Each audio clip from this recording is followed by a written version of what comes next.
예, 잘 지내셨어요? 예, 안녕하세요. 예. 처음이시죠? 예, 예. 공부도 완전 처음이시죠? 아유, 반갑습니다. 예. 이거 다 처음이세요? 예, 예 아니, 우리가 지금, 예, 이제 시작한 지 얼마 안 됐다 그 이야기예요. 예. 예, 얼굴 뵙고 만난 지는 이게 꽤 됐지만, 예. 그렇죠. 예. 272쪽 보시면 272쪽이에요. 그래서 투자이론은 뭐 워낙 중요하다 그랬죠. 투자이론에서 이제 저번 주에 했던 거는 우리가 지렛대 효과에 대한 이야기를 조금 어려웠지만 했고, 오늘부터 제2절 그 부동산 투자의 위험과 수익은요, 뭐 시험에서 뭐 무조건 나오죠. 그래서 투자이론이 8개 나왔다 그랬잖아요. 28회 때야. 여기서부터 나오는 겁니다. 여기서 주로. 자, 그래서 이제 부동산 투자 위험을 그랬는데, 여러분 거기 가로 1번 뭐 개요 조금 볼까요? 해당 부동산에 투자를 할 때 얼마로 할 것인가는 당해 부동산으로 기대되는 미래 현금 흐름이 얼마일 거냐라는 추정치에 의존한다 뭐 그랬죠. 그러나 미래 현금 흐름의 추정치에는 장래 얼마나 얻어지게 될 것이라는 시간에 차이가 존재하기 때문에 미래라는 게 항상 생각대로 되는 거예요. 불확실한 거예요. 불확실, 그 이야기죠. 그죠? 그래서 불확실성이 뒤따르게 되는데, 이러한 불확실성은 대외적으로부터 받는 영향이라 할 수 있다. 3번이 결론인데요. 3번. 3번만 달랑 읽기가 좀 미안해서 지금 다 읽은 건데, 가로 3번 보시면, 따라서 그랬는데, 자, 부동산 투자 위험이란 미래 불확실성 때문에 투자로부터 기대되는 현금 흐름의 정확한 예측이 어렵다는 것을 말한다. 그러니까 미래 예측이 어렵다. 이게 위험이군요. 따라서 자, 위험이란 실현된 결과가 예상한 결과로부터 벗어날 가능성이다. 와, 갑자기 말이 조금 어려워졌어요. 뭔 말이냐 이게? 우리말인데 이게 뭐 도대체 뭐 하자는 거냐, 그죠? 우리가 이제 이 위험이라는 거는 흔히 뭐 이렇게들 알고 계시는 거죠. 뭐 리스크, 위험이다. 그래서 이제 방금 우리가 읽어본 걸로는 뭐라 그랬느냐? 위험은 불확실성이다. 그래서 이 불확실성이라는 거는 이제 uncertainty라고 하는 건데, 뭔 말이냐? 우리가 투자를 하면 얼마를 벌까라고 이제 기대를 하죠. 그걸 이제 기대 수익이다라고 가정할게요. 그리고 실제로 투자하고 뭐 1년 또는 2년이 지난 후에 실제로 얼마가 나왔느냐, 그런 걸 실현 수익이라고 한번 해볼까요? 실현 수익이다. 예를 들어서 나 1억 투자할 때 한 1,000만 원 벌지 않을까? 뭐 이렇게 생각해 보는 거예요. 그런데 2년 지나서 봤더니 뭐 경기가 너무 안 좋아가지고 1,000만 원을 벌기는커녕 100만 원도 못 벌었어요. 뭐 어쨌든 너무 100은 심하니까 한 700 벌었다 칠까요? 너무 또 적으면은 우리가 힘이 없잖아요, 그죠? 이렇게 어쨌든 뭐 700 나왔다 치자. 이야기는 뭐예요? 기대수익과 실현수익이 같다는 거예요? 달라진다는 거예요? 왜 달라지는 겁니까? 이유는 미래가 확실해서요, 불확실해서요? 이걸 위험이라고 그래요, 이거. 그래서 여기 차이가 얼마냐 그러면 300이죠, 300. 이 300을 통계 용어로는 편차라고 해요, 편차. 편차는 한쪽 방향의 차이가 있다 그 이야기인데, 위쪽이나 아래쪽이나 다 편차예요. 그래서 이 위험을 계산할 때는 뭘 가지고 계산하느냐? 갑자기 어려워졌는데, 방금 이야기 드렸던 편차, 표준 편차라는 것 또는 분산, 이 베리언스 분산이라는 걸로 계산한다. 이건 뭐 통계 쪽이기 때문에 책에 지금 나와 있는, 아마도 읽어 보신 분은 조금 머리가 아팠을 거예요. 막 이거 도대체 표를 보면서 쭉 계속 확인하면서 읽어야 돼서 머리가 안 읽었죠, 그죠? 뭐 별로 머리 아파하시는 분들이 안 계신 것 같은데, 많이 아팠을 텐데, 이 통계는 어렸을 때도 어려웠죠. 뭐 어렸을 때 수학을 아무리 잘해도 통계 쪽 잘하는 사람이 드물거든요. 확률 통계. 그런데 어렸을 때도 어려웠던 게 나이가 들면 갑자기 쉬워지느냐, 그럴 리는 없어요. 그래서 통계는 뭐 어차피 어렵기 때문에 요걸 뭐 계산해라, 이런 거는 우리 시험에서는 뭐 의미가 없죠. 안 나온다, 그냥 안 나온다. 정확하게 말하면 딱 한 번 나왔죠, 15회 때. 그런데 그거는 뭐 15회 시험이 제 시험 봤을 때니까 객관성이 떨어지는 시험이고 그러니까 재시험 보죠. 예. 그런데 이제 문제는 잘 들어보세요. 그러면 이제 우리가 이 기대 수익이라는 게 뭐냐 하면요. 내가 얼마를 투자하면 앞으로 얼마를 벌 것이냐라고 예상하는 거죠. 요거는 중요해요. 실현 수익은 예상하는 겁니까? 그냥 투자하고 기다리면 알게 되는 겁니까? 그렇죠. 이거는 뭐 계산할 필요가 없죠. 기다리면 아는 거예요. 그러니까 이 기대 수익을 계산하는 것, 그래야 이제 결국 위험을 알 수 있다는 건데, 이거는 시험에서는 아주 중요하다. 기대 수익에 대한 계산 문제는 미안하지만 무조건 한 개는 나오죠. 지금 제가 뭐라 그랬어요? 나올 확률이 높다 그랬어요? 무조건이라 그랬어요? 무조건입니다. 무조건이에요. 지금 최근 한 2, 3년간 안 나온 적이 단 한 번도 거의 없어요. 예. 어쩌다 안 나오긴 했는데. 그러면 이제 기대 수익이라는 거는, 자, 이제 일단 기대 수익. 기대 수익은 어떻게 계산하느냐. 책은 이제 뒤쪽에 있으니까, 여러분 쓰지 마시고 한번 잘 들어보세요. expected revenue, 이 R이라고 표현합니다. 통계에서는. 그래서 이건 전 세계 다 똑같아요. 기대되는 수익이다, 그 이야기죠. 그래서 이 기대 수익은 뭘로 계산하느냐. 요거는 평균의 개념이에요, 평균. 그래서 이제 저번 주에도 앞으로 평균이 굉장히 중요하다 그런 이야기는 잠깐 드렸는데, 정확하게는 가중평균입니다만은 아직은 가중이라는 말이 어려울 거예요. 그러니까 일단 그냥 잘 아시는 평균으로 표현을 할게요. weight average, 가중평균을 해버리면 아직은 좀 낯설어지니까 쓸데없이 어렵게 느끼죠. 그래서 시그마, 와, 대책 없죠, 그죠? 예상되는 수익에다가 이 수익이 발생할 뭘 곱한 값이냐, 확률을 곱한 값이다, 이렇게. 그래서 뭐 그래도 여러분들은 이제 젊은 분들이어서 상대적으로 시그마를 본 지가 뭐 한 15년 이렇게밖에 안 됐잖아요. 근데 할아버지들은 15년 됐을까요? 40년 됐을까요? 그런 분들도 계세요, 그죠? 그래서 힘 좀 내십시오. 그분들도 또 뭐 죽기 아니면 살기로 하거든요. 그래서 이게 뭔 말이에요? 예상되는 수익하고 확률을 곱해가지고 이 곱한 결과들을 놔두라고요. 시그마 하라고요. 시그마 그 이야기인데, 자 보세요. 예컨대 뭐 이런 거죠. 우리가 어떤 자산에 투자할 때 예상되는 수익이 확률 이렇게 나 1억 투자할 때 예상되는 수익이 뭐냐 라고 했을 때 전문가들에게 물어봤다라고 가정할게요. 그래서 A라는 전문가, B라는 전문가, C라는 전문가가 있다라고 가정하자. 그럴 때 여기까지가 텔레비에 나오나요? 네, 좋아요. A라는 전문가는 굉장히 긍정적이에요. 뭐 1억 투자하면 한 1,500 벌 거예요. 1,500. 뭐 그럴 수 있겠죠. 또 B라는 투자자는 상당히 깐깐합니다. 에이 뭐 요즘 경기가 뭐 그리 뭐 좋지도 않은데 한 1,000만 원 벌겠죠. C라는 투자자는 상당히 비관적이에요. 에이 뭐 내년에 좋아질 것 같지는 않은데 절대 500 벌면 잘 버는 거 아닐까요? 이렇게 각각의 전문가들이 예상하는 게 같을까요? 다를 수 있을까요? 다르죠. 그래서 이제 미래 기대 수익은 어떻게 구하냐 하면요. 누구의 말을 무조건 들을 수도 없잖아요. 그래서 확률에 따라서 가중평균을 하는 거예요. 그러니까 뭔 말이냐. 확률을, 여러분들은 이제 확률을 왜 어려워하느냐 하면 어렸을 때 지나치게 계산 중심으로 배워서 그래요. 개념을 안 알려주니까 선생님들이. 별거 없고, 자, 100명의 전문가한테 물어봤더니 A라고 대답한 사람이 25명이다. 그럼 몇 프로예요? 그게 확률이지 뭐. 자, B라고 이야기한 사람이 50명이다. 몇 프로인데요? 50%. C라고 이야기한 사람이 25%이다. 25%. 그래서 여러분 시험에서는 확률은 다 주기 때문에 어떻게 계산해서 기대수익을 구할 거냐만 고민하면 돼요. 아까 뭐라 그랬죠? 기대수익 구할 때는 각각 예상되는 수익에다가 확률을 뭐 더하라 그랬어요? 곱하라 그랬어요? 곱해라. 그래가지고 이것들을 각각 어떻게 하라고요? 시그마. 시그마라는 건 이 결과를 더해라 그 이야기죠. 그래서 이렇게 하자. 야, 암산 쉽지 않게 내가 만들었네. 평소에 하던 대로 할 걸.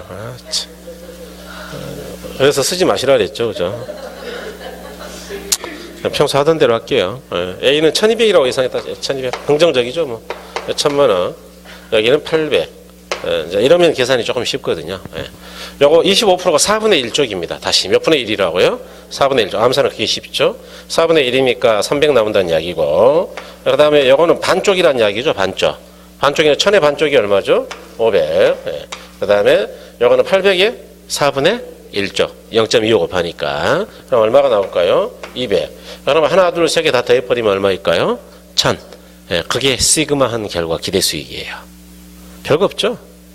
그러니까 뭐 평균 별거 없어요. 나중에 뭐 이거 우리가 내년에 시험 볼 때까지 거의 제가 문제집까지 하면 거의 200문제 이상을 풀어요, 같이.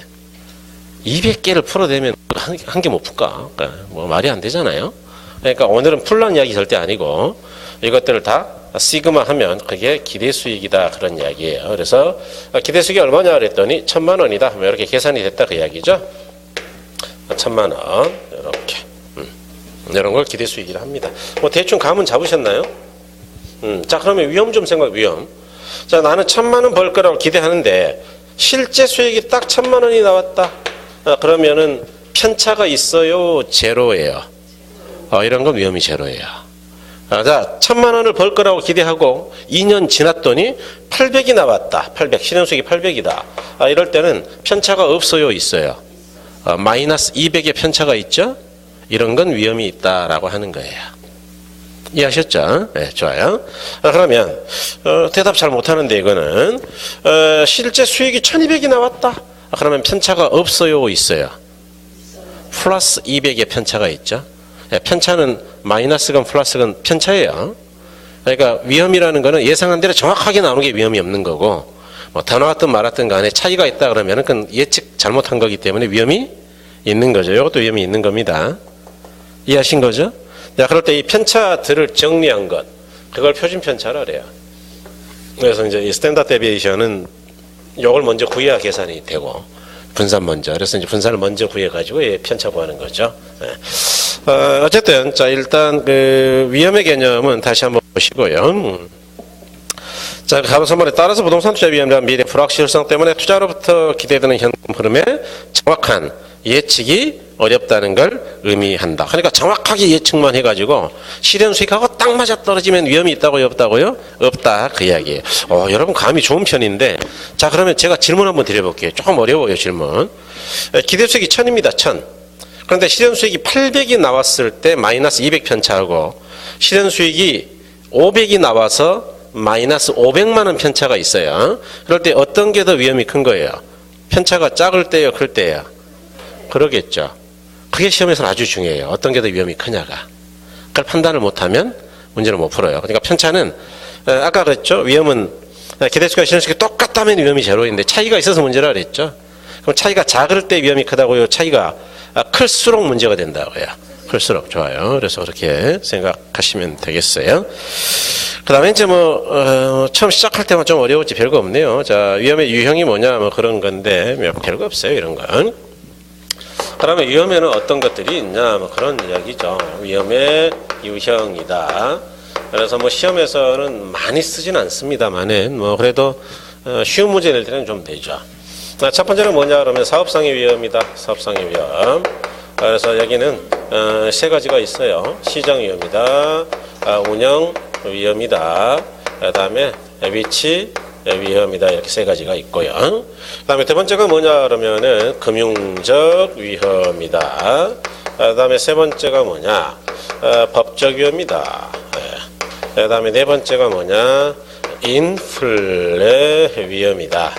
그다음에 이제 다섯 번째가 유동성 위험이라는 건데 아직 유동성 위험은 용어가 좀 어려워요. 금융 쪽에서 좀 공부하고 하자고요.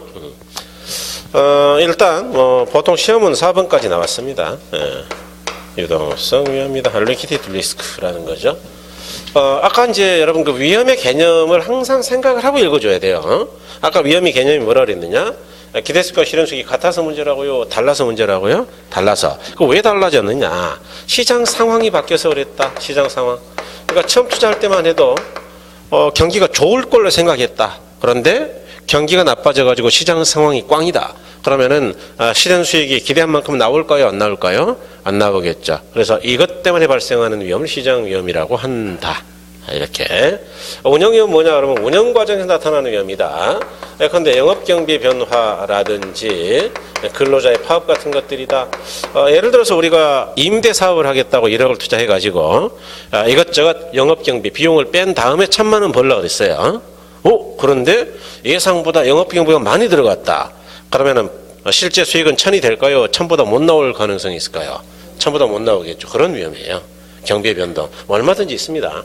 예컨대 부동산을 잘못 샀다. 잘못 사가지고 사자마자 뭐 임대료 쭉쭉 잘 받을 줄 알았더니 뭐 수도도 터져가지고 문제가 되고 화장실도 터지고 또 모든 게 다 터져가지고 임대는커녕 6개월간 수리만 했다. 그러면 비용이 덜 든다고요, 많이 든다고요? 많이 든다. 뭐 그럴 수 있겠죠, 그죠? 네, 그래서 그런 걸 저번 주에는 제가 역선택이라고 그랬죠. 매도자가 정보를 많이 알고 매수자는 정보를 모르니까 좋은 판단을 할 수 있다고요. 잘못된 선택을 한다고요. 잘못된 선택 그렇죠. 자, 그래서 사람들 사는 데는 그런 많아요. 역선택이 예. 뭐 많습니다. 그렇죠? 예. 그다음에 이제 위치 위험이죠. 위치. 이거는 이제 입지 선정의 실패죠. 예컨대 우리가 야 위치 좋을 거라 생각하고 상가를 샀어요. 그래서 야 이제 뭐 문만 열면은 나는 이제 뭐 노후는 안전할 거야 생각했는데 문 열어놓고 나서 하루 이틀 사흘이 지나도 사람 한 마리 안 지나다니더라. 그러면 장사가 될까요? 안 될까요? 안 된다. 그렇죠? 네. 그래서 문제가 되겠다. 자, 금융적 위험이라는 건 뭐냐 하면 우리가 부동산 투자할 때는 내 돈만 가지고 한다 그랬어요. 은행 돈을 빌리기도 한다 그랬어요. 빌리기도. 그렇죠? 그래서 그런 걸 이제 부채를 이용해서 투자를 한다 또는 저당 대출을 한다 그랬죠. 그럴 때 저번 주에 우리가 지렛대 효과라는 거 했는데 복습이 조금 됐나 모르겠네요. 남의 돈을 빌릴 때는 이자가 비쌀수록 유리하다 그랬어요. 비쌀수록 불리하다 그랬어요. 그렇죠. 뭐 부의 지렛대 어쩌고 했잖아요. 그죠? 그러니까 이자가 너무 비싸요. 그러면 이제 뭐 무슨 기대 수익이 다 나오겠냐. 실제 수익, 실현 수익은 기대하는 1000만 원이 아니고 마이너스가 될 수도 있지 않느냐. 그러니까 이와 같이 돈을 과다하게 빌렸는데 이자까지 높아진다면 문제가 될 것이다. 이런 걸 금융적 위험이라 한다. 다시 말해서 좀 더 정확하게 표현하면 부의 지렛대 효과랑 관련이 있다. 뭐 꼭 처음 듣는 것처럼 그렇게 신선한 표정. 민법 시험 봤어요? 아, 내일이에요? 그거 왜 안 보는 거야? 빨리빨리 보지. 왜냐하면 학교는 공부를 안 하시잖아요. 남아가지고 민법만 공부하고 말이야. 좋아요. 어쨌든 법적 위험은 뭐냐 그러면은 인허가 문제예요. 이런 건 쉽네요. 예컨대 개발을 하겠다고 땅을 샀어요. 그래서 이제 뭐 공부하고 계시니까 조금 느낌이 오죠, 그죠? 땅을 샀는데 건축 허가가 안 나와. 그러면 개발할 수 있다고요, 없다고요? 없다. 그러니까 공법은 매년 바뀌거든요. 실제로 법이 바뀌어서 인허가가 생각처럼 되지 않을 때가 많이 있어요. 그래서 그런 걸 법적 위험이라 한다. 인플레 위험은 저번 주에 설명했습니다. 인플레가 물가의 지속적인 상승. 물가가 올라가면 돈의 가치가 올라간다 그랬어요? 내려간다 그랬어요? 내려간다. 그래서 예컨대 물건값이 10,000원 하던 게 20,000원 하면은 돈 쓸 거 없지 않냐? 돈의 가치가 없다. 그러면 우리가 월급으로 받는 게 돈이거든요, 돈. 그래서 은행에다가 열심히 저금해봐야 자산 가치가 올라간다고요? 떨어진다고요? 떨어진다. 그게 인플레 위험이에요. 그래서 이런 걸 인플레 위험이라 한다.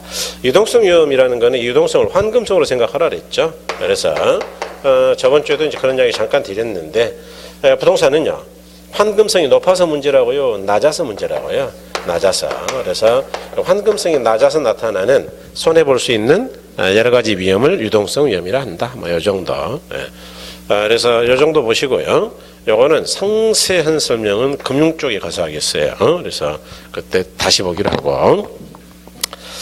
간단하게 확인할까요? 자, 사업상 위험이다 그랬는데 사업상 위험이란 부동산 투자 사업 자체 때문에 발생하는 수익성에 대한 위험으로 세 가지가 있다. 시장 위험은 부동산 시장에서 수요 공급을 잘못 예상해서 발생하는 위험으로 시장 상황이 달라졌다 그 이야기. 예상이 잘못됐다는 이야기는. 그래서 부동산 투자의 수익성에 근본적 영향을 미치는 것이다. 그러니까 뭐 수요도 많고 공급도 많을 줄 알았더니 시장이 나빠져가지고 시장 상황이 나빠서 아무것도 없다 그 이야기죠. 이번에 운영 위험이다. 자, 부동산 투자의 운영으로부터 발생하는 위험으로 근로자가 파업한다든지 또는 영업 경비가 생각보다 늘었다든지 등등 위험이다.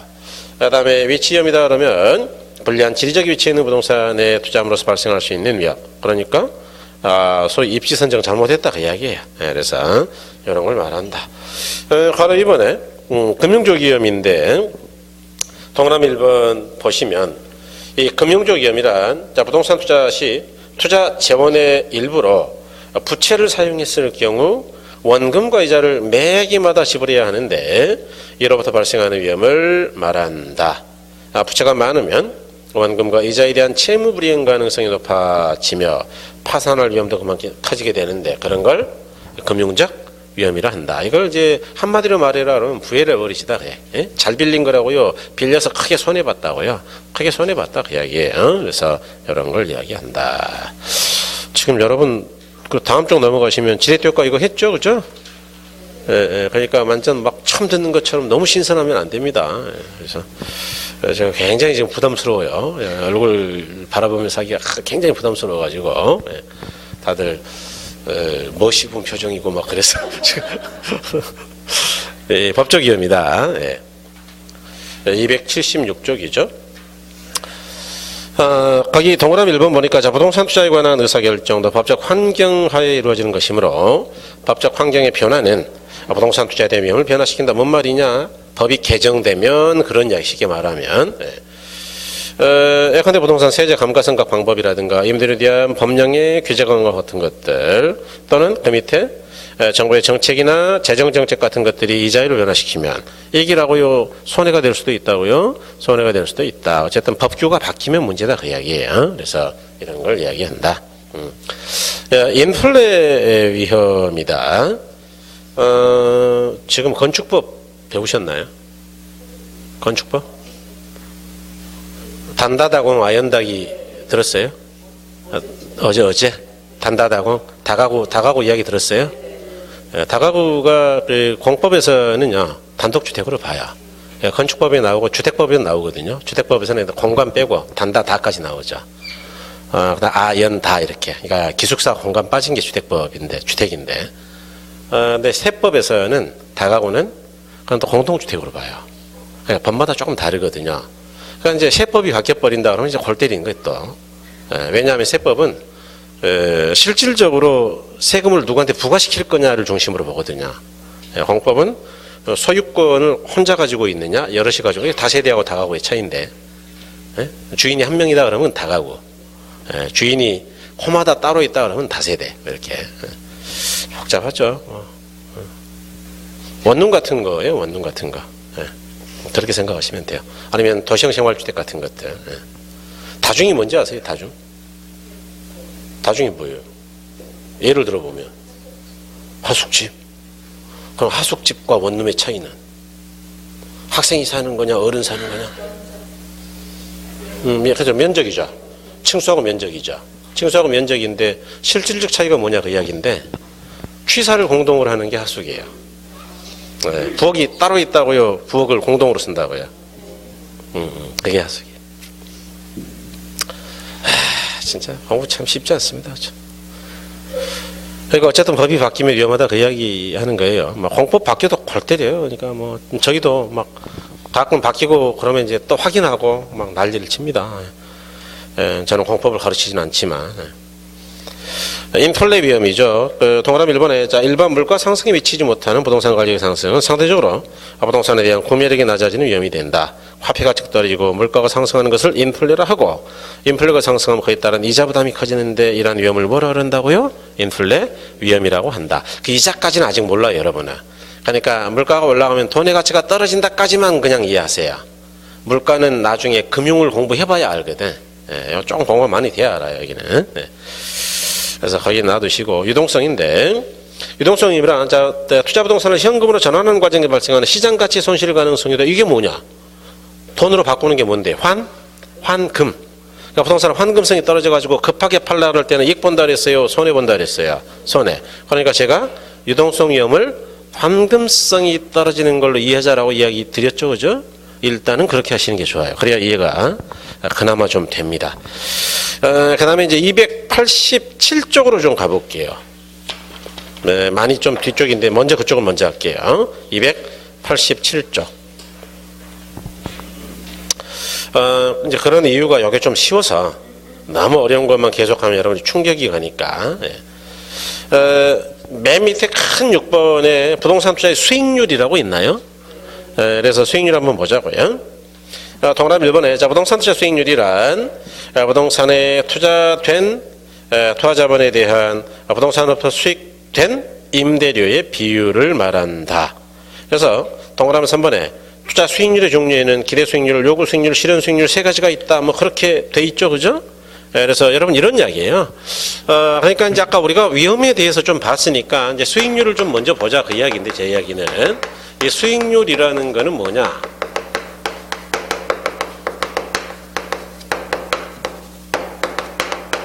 그래서 수익의 비율이에요. 이게 받을 숫자, 얻을 숫자인데 이익이죠. 이익을 얻는 거의 비율이다. 내가 1억 투자해서 얼마를 얻을 것이냐의 비율이다 그런 이야기예요. 그래서 이 수익률은 사실은 저번 주에도 했어요. 수익률은 내가 얼마 투자해가지고 공식 안 외워도 계산할 수 있다 그랬죠. 투하자본에 대한 뭐의 비율이라 그랬느냐? 순소득의 비율이다. 자, 쉽게 갈게요. 자, 1억 투자해가지고 1,000만 원 벌었다. 그러면 이렇게 계산을 꼭 해야 10%가 나오냐? 그냥 암산으로 누구나 아는 거냐? 누구나 아는 거다. 이해하신 거죠? 그러니까 공식 외우려고 그러니까 계산 못하는 경우가 많다 그랬어요. 공식보다는 원리를 이해하자 그랬죠. 원리. 수익률은 수익의 비율이니까 원리 그 자체가 얼마 투자해서 얼마 얻었냐의 문제다 그 이야기예요. 이해하신 거죠? 그래서 저번에 우리가 총 투자 수익률, 자기 자본 수익률 뭐 그런 이야기 잠깐 한 적이 있었다 그 이야기. 예. 기억은 잘 안 나지만 좋아요. 처음부터 기억나는 분들이 누가 있겠어요. 그래도 공부는 하셔야 되는 겁니다. 예. 기억이 선생이 처음부터 기억나는 사람 누가 있겠어요? 그랬다고 당연한 거구나. 그러고 공부를 안 하면 안 돼요. 그래서 이 수익률에는 크게 세 가지가 있는데요. 여러분 이 기대 수익률이라는 게 있고요. 용어는 시험에서는 항상 써먹어요. 그러니까 용어 쉬우니까 꼭 맞춰야 돼요. 그다음에 두 번째는 요구 수익률이 있고 세 번째는 실현 수익률이 있다. 지금 그런 이야기거든요. 그래서 이 기대 수익률은 이거 정말 별거 없어요. 우리가 투자할 때 기대하는 수익, 기대 얼마나 벌까? 말 그대로 기대하는 거예요. 이걸 다른 말로 뭐라 그러느냐 그러면은 예상 수익률이다. 다른 말로 뭐라 그러느냐 내부 수익률이다라고 합니다. 그래서 여기서 꼭 좀 우리가 기억했으면 싶은 거는 요거예요. 요거. 기대 수익률을 다른 말로 뭐라고도 한다고요? 내부 수익률. 나중에는 제가 그걸 써먹을 거거든요, 많이. 그래서 이렇게 다음 주에는 많이 써먹을 겁니다. 그다음에 이제 요구 수익률은 투자자가 당해부동산에 투자하기 위해서 요구하는 최저한도 수익이에요. 그래서 최저 수익률이라고도 하죠. 또는 기회비용을 반영하는 수익률이다. 이렇게도 이야기합니다. 요구 수익률을. 또는 내가 이 부동산에 투자하기 위해서는 반드시 이 정도는 줘야 된다. 필수 수익률이다라고도 이야기하고 또는 외부 수익률이다라고도 이야기합니다. 참 이름 많네요. 그죠? 그래서 이 이름을 다 외워야 됩니까? 그럴 필요는 전혀 없습니다. 그래서 그냥 이 기회비용 정도만 설명을 일단 잘 드려볼게요. 이 기회비용이라는 거는 경제학에서는 상당히 중요한 용어인데 기회비용. 기회비용이 뭐냐? 많이 쓰죠, 여러분. 내가 기회비용을 지불하고 있어. 이렇게 많이 쓰는 이야기인데 예를 들어보세요. 그러면 그것도 어렵죠, 그죠? 우리가 인생을 살아가면서 수많은 선택을 하고 선택을 하게 되면 나머지 대안들은 포기를 해야 되죠. 그래야지 뭐 우리가 모든 길을 다 갈 수는 없어요. 내가 살아가면서 뭐 결혼도 하고 결혼 안 한 처녀로 살면서 학자도 돼보고 막 뭐 여러 가지 한꺼번에 할 수는 없는 거죠. 결혼을 해서 그냥 뭐 평범한 어머니 아버지가 되든지 아니면은 뭐 아예 독신으로 살면서 나의 꿈을 실현해 보든지 뭐 둘 중에 하나를 선택해야 되겠죠. 이 포기한 것 중에서 가장 큰 것, 포기한 것 중에서 가장 큰 것, 최선의 것, 이걸 기회비용이라고 합니다. 그래서 예컨대 뭐 쉽게 생각해 볼게요. 내가 여기 돈 1억이 있다. 이거 뭐 예금 맡길 수도 있고, 예금 뭐 주식 투자할 수도 있고, 뭐 선택의 방법은 많죠. 부동산에 투자할 수도 있을 거다. 그럴 때 예금에 투자하면 얼마나 버냐? 은행 가서 물어봤어요. 너 이자 얼마 주냐? 그랬더니 많이 줘봐야 2%다. 뭐 더 이상은 절대 못 준다. 좀 다른 데는 뭐 1.4%인데 우리 엄청 많이 주는 거다. 뭐 이렇게 얘기해요. 알았다. 그러고 왔어요. 또 이제 주식 쪽 가서 요즘 주식하면 얼마나 벌어요? 그랬더니 네, 10% 정도는 벌어 드릴 수 있어요. 이렇게 이야기하더라. 또 이제 부동산 갔죠. 부동산 가가지고 요즘 우리 저 평내 쪽에 호평 쪽에 투자할 만한 물건이 있어요? 그랬더니 있죠. 얼마나 볼까요? 그랬더니 최하 15%는 볼 수 있죠. 뭐 이렇게 이야기하더라. 그럼 여러분은 뭘 선택하겠어요? 자, 이게 딱 세 개 중에서 뭐 선택? 그렇죠. 합리적 선택이라면 당연히 높은 걸 고르겠죠. 그럼 나머지는 선택하는 거예요? 포기하는 거예요? 포기. 그 중에서 제일 큰 거는 2%예요? 10%예요? 10%. 이해하셨나요? 이걸 기회비용이라 그래요. 이거. 그러니까 기회비용은 내가 선택할 수 있는 대안 중에서 첫 번째 거는 내가 골랐으니까 첫 번째예요? 두 번째예요? 두 번째다. 두 번째. 자, 그래서 이런 걸 기회비용이라 한다. 이제는 잘 들으셔야 돼요. 잘 들으셔야 됩니다. 자, 그러니까 나는 이 1억을 투자해서 주식에 투자한다 하더라도 10%는 번다 그 이야기죠. 10%는 번다. 그러면 이제 내가 부동산을 선택할 생각인데 부동산에서 발생되는 수익이 10%보다 작다면 부동산에 투자할까요? 안 할까요? 그러니까 적어도가 이 최소한이에요. 최소한 나는 부동산에 투자할 때 얼마 정도는 달라고 요구를 할 거냐 그 이야기예요. 10%. 이해하셨나요? 다시 말해서 나는 주식에 투자해도 10%는 벌 수 있다. 그러니까 부동산에 투자할 때 기대되는 수익이 10%가 아니고 8%가 나온다 그러면 부동산에 투자한다고요? 안 하고 차라리 주식해 버린다고요? 주식. 그러니까 죽었다 깨나도 부동산에서 기대되는 수익이 10%보다는 커야 될 거 아니냐. 이해하셨어요? 네, 그러니까 내가 부동산에 투자할 때 요구할 수 있는 최저한도의 수익을 뭐라 그런다고요? 요구 수익률이다. 다시 말해서 기회비용을 반영하고 있다 그래서 뭐라 그런다고요? 기회비용을 반영하는 수익이다. 반드시 10%는 넘어야 되지 않겠냐 그래서 필수 수익이고 요거는 이 10%는 부동산 시장 안에서 결정됐어요. 부동산 시장 밖에서 결정됐어요. 그래서 외부 수익이다 이렇게 얘기하는 거예요. 이해하신 거죠? 깔끔하죠? 논리적으로? 네, 좋아요. 투자 이론은 칼로 베듯이 깔끔한 논리입니다. 네, 그래서 투자 이론에서 공부가 돼보면 알아요. 공부가 많이 되면 앞뒤 딴소리를 하는 경우가 꽤 많아. 앞에서는 이런 이야기 했다. 뒤에서는 또 이상하게 설명하고 그러면 그건 아주 잘못된 거야. 공부가 애지간히 돼서는 모르니까 딴소리를 해도 잘 모르고 다 지나가죠, 그냥. 근데 그러면 안 되는데, 우리는 바로 알죠. 표현하는 거 딱 입대는 거 보면은 저거 새끼 저거 사기인데 저거 금방 알죠. 잘 모르는구나. 금방 알아요. 안타깝죠. 하여튼 이제 요즘 강의들을 댓글 많이 듣고들 하니까. 실현 수익은 뭐냐 하면 투자가 이루어진 이후의 수익, 사후적 수익이다라고 이야기하죠. 또는 실제 실현 수익이다라고도 이야기합니다. 그래서 실제 수익이다. 그러니까 이거는 아까도 잠깐 보셨다시피 나중에 실제 투자하고 2년 지나면 누구나 알 수 있다. 실현된 거는. 그래서 이렇게 이야기하더라. 여기서 이제 여러분이 하나 기억해야 될 거는 의미하고 요거 일단 기억하셔야 돼요. 요거 이제 나중에 당연히 한 번 더 나오는데 아까 제가 어떨 때 부동산에 투자한다 그랬어요? 기대 수익이 요구 수익보다 작을 때요, 클 때요? 클 때. 이게 투자 결정 방법이에요. 투자할 거냐 말 거냐를 결정할 때 요구 수익보다 뭐가 커야 투자한다고? 기대 수익이. 그런 게 투자 이론의 목적은 의사결정이에요. 그래서 책 맨 뒤에 이제 그런 게 나왔다. 그래서 요건 알고 계셔야 된다. 자, 일단 여기까지 확인하죠. 어떻게 좀 알아듣겠습니까? 대답이 용감하십니다. 그죠? 좋아요. 훌륭하십니다. 아니, 또 젊은 분들은 이 수리적으로는 그 남자분들이 약간 조금 편하게 생각하는 감은 있어요. 솔직히 말하면. 대신에 이제 민법은 또 여자분들이 지독스럽게 합니다. 또. 깜짝깜짝 놀래요. 여러분 그 노트, 그 민법 노트, 합격 노트 쓴 게 남자예요, 여자예요? 아세요? 예, 맞아요. 예, 아시는구나. 오셨어요? 예, 얼굴은 그렇게 잘생긴 편은 아닌데. 예뻐요? 그렇구나. 글쎄요. 아무튼, 얼마나 고생했겠어요, 그 정년이라고. 진짜 너무너무 정말 대단하시다. 생각이 들어요. 타자를 쳐서. 타자를. 저는 예전에 학생이 손으로 쓴 노트가 있어요. 한 180쪽 대.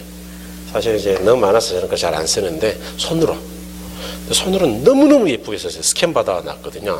근데 복사해 주려면 칼라 복사를 해줘야 되니까 돈이 많이 들어. 예, 그래서 글씨도 잘 쓰고 얘가. 근데 상희라고 젊은 아가씨였는데, 예, 제 거 수업 그대로를 뺏긴 거예요. 근데 굉장히 정리를 잘했는데 문제는 손으로 썼기 때문에 또 이제 뭐 글씨가 예쁘긴 한데 못 알아볼 수도 있고. 그래서 요약집에 훨씬 더 잘 정리해놨으니까 조금만 기다리시면 돼요. 그래서 동그라미 1번은 기대 수익률이죠.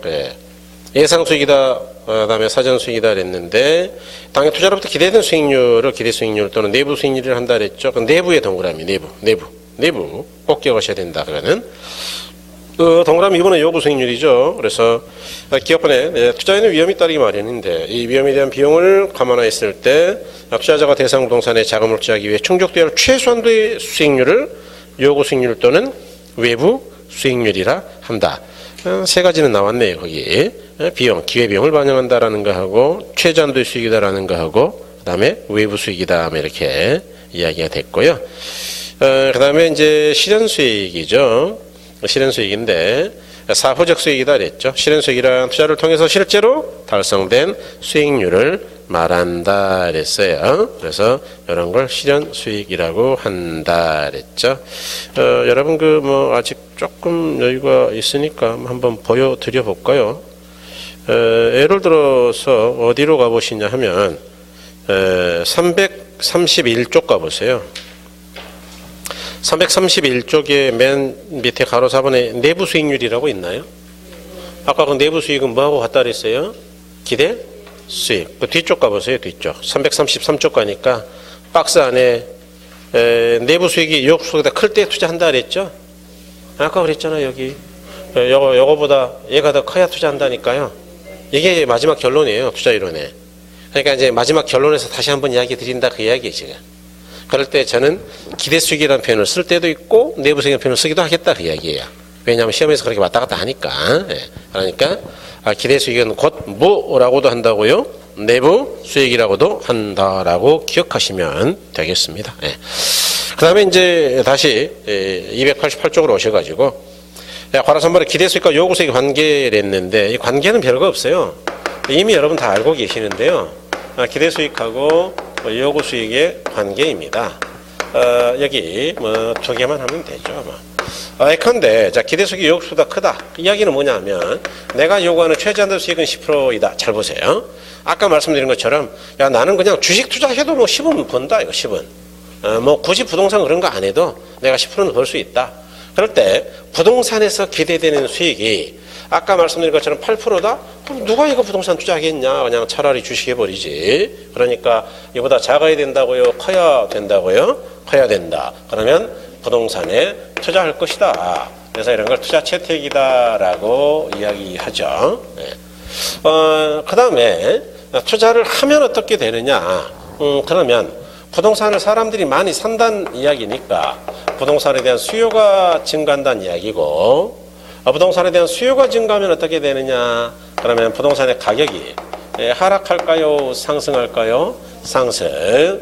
그렇게 되면 수익률, 기대 수익률인데 수익률이 하락해 가지고 균형 투자에 도달할 것이다 이런 이야기죠. 그래서 여기 점점점 하락해 가지고 15, 14, 13 이렇게 쭉쭉쭉 하락해서 똑같아진다 이런 걸 뭐라 그러느냐? 균형 투자다라고 이야기해요. 그러면 이제 잘 들어보세요. 자, 요구 수익률이 10%인데 만약에 기대 수익이 2에 못 미쳐서 8%면 어떻게 되느냐? 그러면 아까 투자한다 그랬어요. 에이 차라리 주식이나 하자라고 가버린다 그랬어요. 주식이나 한다 그죠? 이야기는 부동산에 투자한다고요? 안 한다고요? 안 한다. 그걸 투자 기각이다 이렇게 이야기할 거예요. 이제 앞으로 투자를 안 한다. 그러면 부동산을 아무도 안 사겠다는 이야기니까 부동산의 그 수요가 증가할까요? 감소할까요? 감소. 그럼 부동산의 가격은 상승할까요? 하락할까요? 하락. 그렇게 되면 부동산의 기대 수익률이 점점점 상승해서 균형 투자에 도달한다. 그래서 요게 점점 올라가서 9%, 10% 이렇게 균형에 도달한다 그 이야기죠. 그래서 요걸 관계라고 한다. 여기서 이제 가장 어려운 게 뭐예요? 이해하셨나요? 아니 뭐 이제 대답을 해줘야 알 거 아닌가 이거. 이해하신 건가요? 네? 네, 해도 돼요.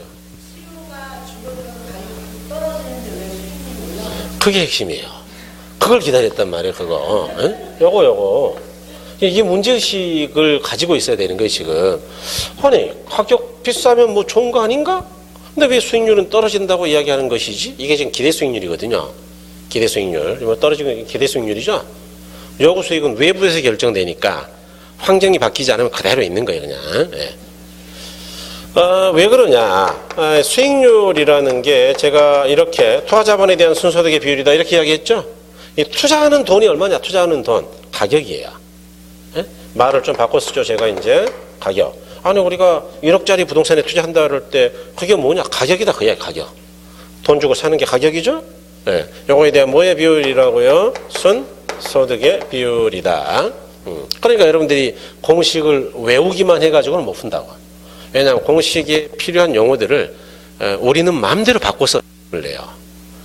투자자본이라고 했다가 가격이라 그랬다가 지분투자액이라 그랬다가 뭐 난리를 치니까 그냥 단순 암기한 분들은 못 풀어요. 암기해도. 또 생각도 잘 안 나고. 자, 여기부터 할게요. 부동산에 많이 투자한다. 그러면 수요가 증가해서 가격이 올라갈 거다. 여기까지 다 아시죠? 가격이 올라간다는 이야기는 요거 분모가 커진다 그 이야기 아니에요? 오케이? 그러면 전체 수익률은 커질까요? 작아질까요? 네. 아니 이건 수학적으로 증명할게요. 순소득이 1이다 1. 그럴 때 분모가 2일 때보다 10일 때 많이 커진 거 아니에요. 분모가 커지면 전체는 커졌다고요? 작아졌다고요? 작아졌다. 이거 수리적으로 제가 검증을 했어요. 지금 완벽하게 전혀 대꾸할 수 없게. 그런데 이해가 안 되죠. 기분 나쁘죠. 별로. 석연치가 않잖아요. 예? 왜 그러냐 하면 기준이 잘못돼서 그래요. 투자한다는 게 뭐예요? 투자한다는 거는 내가 가지고 있는 집을 팔고 나가는 거예요. 새로이 사겠다는 거예요. 그렇죠. 그러니까 기준이 어떨 때는 샀다가 어떨 때는 팔았다 그러면 안 돼요. 투자는 항상 내가 돈 주고 사는 거예요. 수요. 살 거냐 말 거냐의 문제인데 살 때는 언제 사야 되는 거예요? 가격이 올라간 다음에 사야 되는 거예요. 쌀 때 샀어야 되는 거예요. 그러니까 올라가 버리면 먹을 거 없다 그 이야기예요. 이걸 우리 속담에서는 소문난 잔치에 먹을 거 없다 이렇게 이야기해요. 여기 소문나가지고 올라가면 먹을 거 있다고요 없다고요? 없다. 항상 상투 잡아요 이런 사람들이. 꼭 저희 동네 그 아줌마들 모여가지고 티타임 커피 마시면서 야 가기 떴다 그러던데 한번 갈래? 그러면 이미 떠가지고 뒤집어 쓰러 가는 거예요 거기가. 갈래? 그러면 미안해 언니 나 오늘 애 때문에 바쁜 일이 있어요. 그러고 자기는 안 가야지. 또 그냥 잘난 체 하면은 또 왕따 당하니까 언니 소문난 잔치에는 먹을 거 없어요. 이러면은 너 잘났다 그러니까 이해하셨죠, 그죠? 네, 그래서 이렇게 된다. 자, 그럼 여기는 이제 뭐 이해가 되겠죠. 수요가 없어서 가격이 떨어진다는 반대니까 그럼 수익률은 하락할까요, 상승할까요? 상승. 그렇게 되겠죠, 그죠? 예, 좋은 질문입니다. 그래서 균형에 도달한다고 이야기죠. 거기 동그라미 2번만 볼게. 2번. 기대수익률보다 높을 경우 투자 결정 과정이다. 기억번에 투자자 기대수익률 요구수익률이 높은 경우에는 투자자는 당연히 투자를 하려 할 것이다. 번 많은 투자자들이 투자를 하려고 하면 수요가 증가해 가격이 상승하게 된다. 6번 가격이 상승하면 할수록 기대수익률은 하락하여 결국 요구수익률과 똑같게 되어서 균형에 도달한다. 방금 이야기 드린 게 이거죠, 그죠? 그래서 이렇게 된다. 자, 그런데요. 이제 그래서 아마 지금 좀 어려웠을 거예요. 시험 투자율은 만만치 않네, 막 이런 느낌이 들 텐데 시험에서는 이 뒤쪽까지 나온 게 그다지 없어요. 나오긴 나왔어요. 사실은 2번 나왔는데 투자율은 뭐 막 28번씩 나온 것도 있잖아요. 그러니까 2번 나온 거는 쳐주지도 않아 이런 거. 이거는 뭐 매번 나와요, 매번. 투자할 거냐 안 할 거냐 이거 이해하신 거죠? 그러니까 앞쪽 일단 잘 이해하고 계시면 된다 그 이야기예요. 네, 그래서 투자 채택 또는 기각 여부를 기억하시면 됩니다. 그러면 이제 동그라미 1번은 기억번만 보면 된다 그 이야기죠. 투자자의 기대 수익이 요구 수익보다 작다 낮다 그럴 때는 투자자는 당연히 투자를 한다고요. 투자를 꺼리게 된다고요. 꺼리게 된다. 기각한다 그 이야기예요. 그래서 이렇게 보시면 된다. 그다음에 이제 참고의 기회비용은 뭐 아까 설명드렸습니다. 그래서 위에 동그라미 1번 정도 보세요. 그냥 기회비용은 예산이 제약되어 있을 때 어느 한 재화를 소비함으로써 시행되어야 하는 다른 재화의 효용. 그래서 포기한 것 중에 제일 큰 거 그런 이야기 이게 말이 어려서 그렇지. 그다음에 이제 심화학습이죠. 거기는 이제 제가 지금 칠판을 써놓은 것처럼 정리를 해놨죠, 그죠? 그래서 그렇게 보시면 되고요. 여러분 그 넘어가셔서 290쪽까지 하고 앞으로 갈게요. 290쪽에 보시면 투자 가치하고 시장 가치가 있는데 이 투자 가치하고 시장 가치는 아직은 조금 어려워요. 왜냐하면 여러분이 이제 감정평가라고 가치에 대한 이야기를 한 번도 들은 적이 없거든요. 그런데 이것만 기억하시면 돼요. 지금 공식 그런 거 기억하지 마시고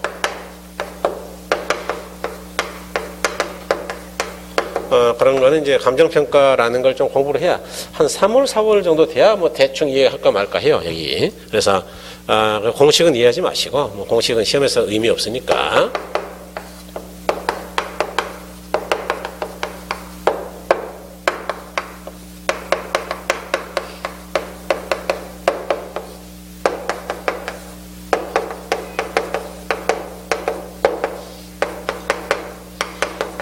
여러분 안 들어본 말도 나오잖아요. 화는 이유는 이제 평가에서 나오는 이야기거든요. 그러니까 공식은 필요 없다 그랬어요.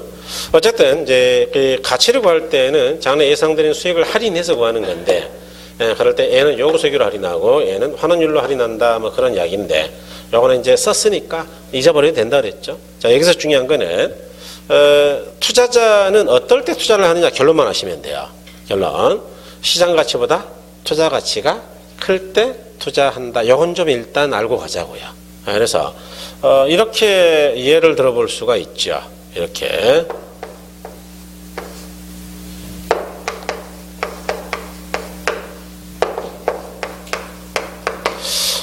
여기 이제 그 부동산이 하나 있어요.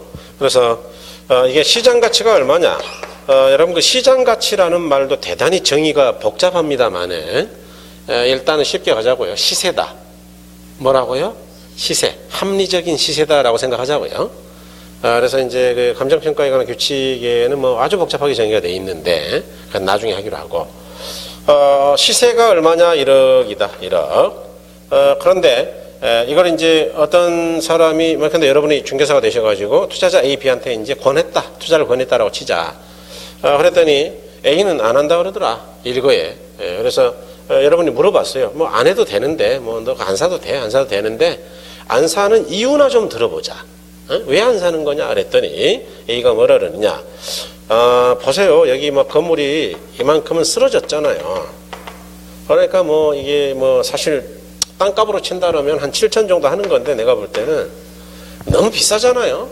그러니까 1억 주고 사겠다고요? 나는 1억 못 주겠다고요? 못 주겠다. 그러니까 지금 어떤 이야기입니까? 투자 가치가 시장 가치보다 작으면 투자하겠다고요? 안 해버리겠다고요? 안 하겠다. 그런 느낌을 지금 줘요. 네. 그래서 뭐 그래요. 뭐 그래 나름 일리가 있네. 네, 좋아. B한테 물어봤어요. 너 할래? 그랬더니 하겠다. B 너는 또 왜 하냐? A는 안 하는데 네 친구는 안 하는데 그랬더니 언니 전화를 받고 내가 이쪽을 다 뒤져봤다. 저번에 제가 이야기 들었죠. 로리스라는 사이트 뭐 있다고? 토지용 규제 사이트 국토부 이야기 안 했나요? 행위지원 같은 것들이 나와 있는 사이트가 있어요. 그래서 LURIS, 루리스라고 국토부에서 만든 거예요. Land Use, 그 다음에 생각이 안 나네요, 그거. R. 어쨌든 루리스예요. 요거 보면은 행위자에 대한 거 다 알 수 있다 그 이야기예요. 한번 이따 쉬는 시간에 들어가 보세요. 그래서 B가 뭐라 그러느냐? 난 다 뒤져봤다. 뒤져봤더니 여기 앞으로 지하철역이 생길 확률이 아주 높더라.